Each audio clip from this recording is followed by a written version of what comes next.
New to Colorado? We're sharing local bits of info and trivia. If you've been out to eat in the Centennial State, you've probably seen green chili as an option to add to, well, just about everything on the menu. So what's with the obsession? Well, for starters, it's really good.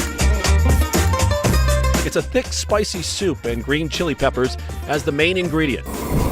And while Hatch green chilies from New Mexico are the most well-known around the country, Pueblo and Brighton, Colorado produce some great green chilies as well.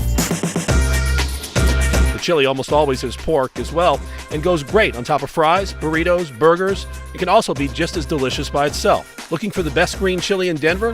ThrillList.com put together a list and says it is at El Taco de Mexico in the Santa Fe Art District.